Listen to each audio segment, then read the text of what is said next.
up, my broke budget guys, gals, and ninjas? Today I'm going to be going through some stuff I had in my basement, and we're going to be looking for things that we can sell on Facebook and other things that we're just going to get rid of and become more minimalistic.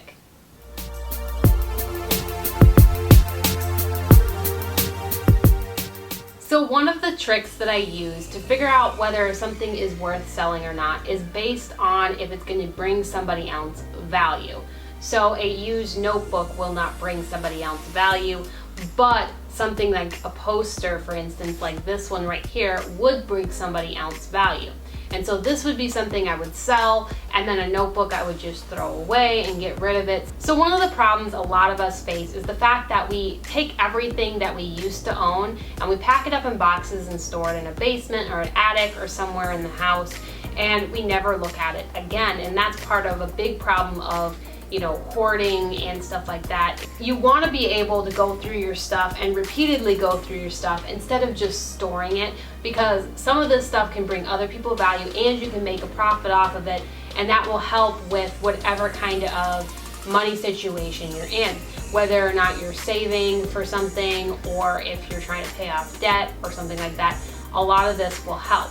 So as I'm going through, I'm going to sort through this first, and then once I'm sorted through it, then I'm going to start listing things for sale and get rid of everything else.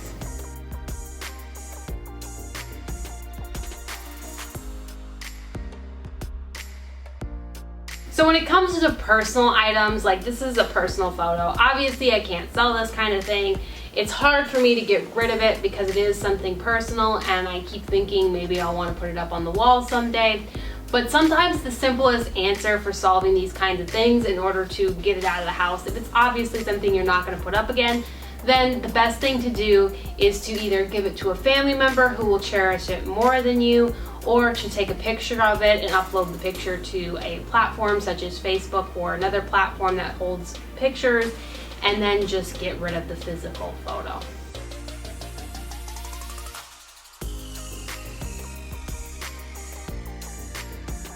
So these are items that are a lot harder for me to decide where they're gonna go, because this just looks like a random stack of boards, but in reality it was some of the first boards that I broke in Shaolin Kung Fu, and so to me these hold sentimental value even though it's just wood and it's got the date that I broke them on it and everything.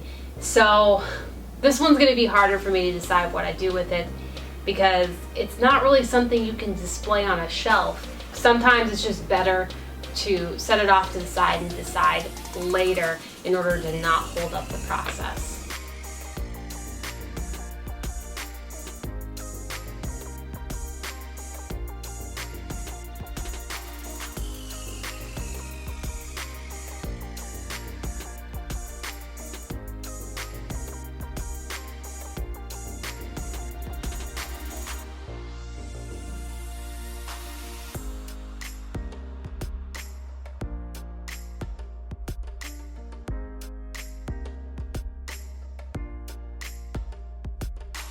So at this point, we made this look like an entire disaster, but really it's an organized disaster. So we've got our burn box over here. Most of the stuff was burnable because it was just papers and old schoolwork. And this is part of the reason why we go through this stuff more frequently, is to prevent stuff like that from happening, where it's stuff that we're never gonna go back to and never gonna use ever again. So we have that taken care of now. But then we also have a smaller pile right here of stuff that we're planning on trying to sell. And we have a donation pile of stuff that we're donating. So how did I determine between the donating pile versus the selling pile? Well, my main criteria for it was, what is the item worth to somebody buying it secondhand? And a lot of the stuff that we're donating was stuff that was really not gonna bring in a lot of money. It was gonna take more effort and work to try and sell it than it'd actually bring us in money. But some of this other stuff that we're selling is stuff that'll bring us a whole lot more money. So we have my camera here, which is gonna bring us in at least a few $100s, if not more. This camera was worth $4,000 when I first bought it, by now it's a little outdated, but it's still in good quality, good shape, and it still works. So I'm going to try and sell it for maybe $1,000 and see what I can get for it, just because it's so outdated. But it still connects to computers and stuff now, even now. So we're just gonna see how well we get for this.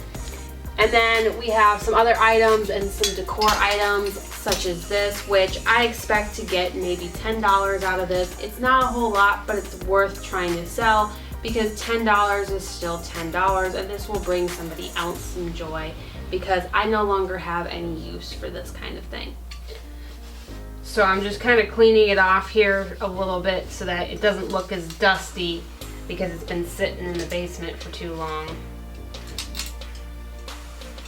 I tend to use Facebook Marketplace to sell a lot of items. It's easier, it's local. I can make sure that people are actually going to come over to my direction or meet me somewhere close by in order to pick up an item. I don't have to worry about shipping it. I don't like shipping things because that means extra cost, and I have to calculate that into the price. And a lot of times people aren't willing to pay the extra price for the shipping and stuff like that, and it just creates a big mess.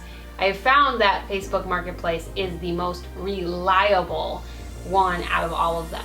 Most of them are scammers, and it's hard to get around scammers, especially on places like Craigslist. So because of that, I pick Facebook Marketplace. And so when I'm doing this, I want people to know that it's coming from a genuine buyer, but also I want it to be high enough quality of images so that people actually can tell what I'm selling. So I will get a well-lit place, and I will do this normally on my carpet. You can also do this on a tabletop, and it works really well. And you just want to have your object as visible as possible, and you want to clean the area around it. You don't have to push back too much stuff away from it. You just have to make it clean enough. And then also watch for shadows. So make sure that you're not standing in the way of the lights if there's a shadow cast over it, and it makes the object look like a little bit of different colors or darker than it's supposed to be. And then I'll take a few pictures of it. I'll take the main picture, and I'll take underneath on the other side, and in many angles as I can get it, to make it look as pretty and as good as possible. And I just take the picture straight on my phone. Sometimes you have to angle it at different angles in order to make sure that those shadows don't appear in it, because sometimes the overhead of taking an image of it actually makes it so that that shadow is in it. Another way you can avoid the shadows is if you turn on your flash, and then it'll flash and it'll get rid of that shadow. The problem with the flash sometimes is just because of some of the materials that you can take pictures of, it'll reflect the flash back, and so then it'll create a bright spot on the object itself.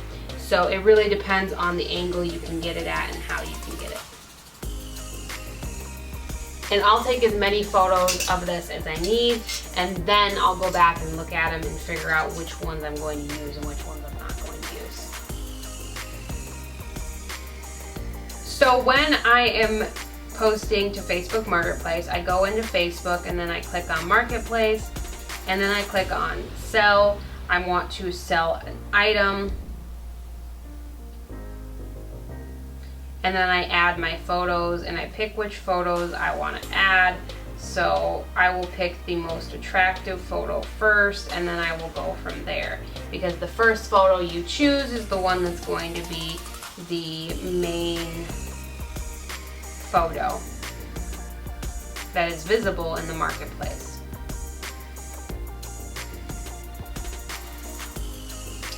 And then I'm going to name it as accurate of a description as I possibly can. And so for me, I feel like based on the size and everything, people will be willing to pay maybe $10 for it. It could technically be considered a decorative accent. I could also go into the categories and choose exactly what I feel like it's going to be. Decorative accents, I'll just go with that. Condition, this is used, but it's like new. It's not beat up or anything. I don't have a brand or a color or a decor style for it, so And depending on what kind of item it is, I will sometimes add in there that it's coming from a smoke-free home. You can also add in there pet-free home or stuff like that, depending on what your situation is. For this situation with a metal home decor piece, it doesn't really matter. Smoke wouldn't, absorb into it. If it was something that was made out of cloth, I might mention it's coming from a smoke-free home. But otherwise, I'm not going to mention that. And sometimes, depending on the item, you also want to mention things in the description related to the size of an object. So you may want to bring out a tape measure and measure the object, and then list out the size of it on here too. And then you want to add as many tags as you possibly can, anything that you can think of. So I would add home decor, and then you would put commas in between. So I would add home decor, I would add lizard, I would add house decor, just another way to say that. I would add decoration. And the other thing that you may want to add to the description that I didn't think of was where you're located, or around about where you're located, and that it's pickup only, or if you decide you want to offer shipping, then you need to address that in the description as well. One of the things that I love about doing stuff on Facebook Marketplace is the fact that you can price something, and if it doesn't sell immediately, you can always lower your price. And Facebook notifies you about when something's been listed for so long, and it asks you if you want to relist it and things like that. So you can see how long you've actually had these up there, and then you can judge whether or not you need to lower your price, or sometimes up your price because your price is so low that people think that it's not a good quality product when really it is. So you can always try to oversell versus undersell, and if something doesn't sell after a while, then you still have the option. As long as you're not backed into a corner where you're trying to sell everything in your house in order to move out right away because of whatever reason you have a timeline. Other than that, you should be able to basically try to oversell things and then either slowly lower the price or come to a decision that, you know what, this just needs to be donated. So I'm part of all sorts of different local selling groups, and so I try to sell in both my city and the surrounding cities, and I try to join all these different groups so that I can have as much exposure as possible. And that's how I get so much exposure. It's not just about listing it in the marketplace itself. It's about listing it in all these individual groups for my area. And that's all the basics you really need to know as far as selling things. It's super easy to do. As soon as somebody messages you, you'll get a message in Facebook or on Facebook Messenger, and then all you have to do is respond back and forth, figure out a time and a day when they can come over or when you can meet them somewhere. If you prefer to be safer, definitely do it somewhere where it's public if you're going to meet them, so that nothing happens. Always where there's cameras, stuff like that. A lot of people will meet in the parking lot of a police station or of a public parking lot at a grocery store or somewhere like that, which are all safe places to meet, to make sure that nothing happens when you're meeting with a stranger. But this is just an awesome way to sell things, and I've sold so many things so quickly. As long as you're pricing items fairly, but pricing them high enough so that people want to buy them, then you will do just fine with this. It takes time, it takes effort, but imagine the amount of money that you could bring in. You could bring in hundreds of dollars if you sold all the extra stuff you had, or thousands of dollars sometimes, depending on how motivated you are, or just even a few bucks here and there, and that's good too, because then this is also stuff that somebody else can enjoy, and you don't have to have it laying around in your house. And so you free up a ton of space for yourself. And so that's it for this video. I hope you liked it. Click like on this video and hit subscribe for more content like this.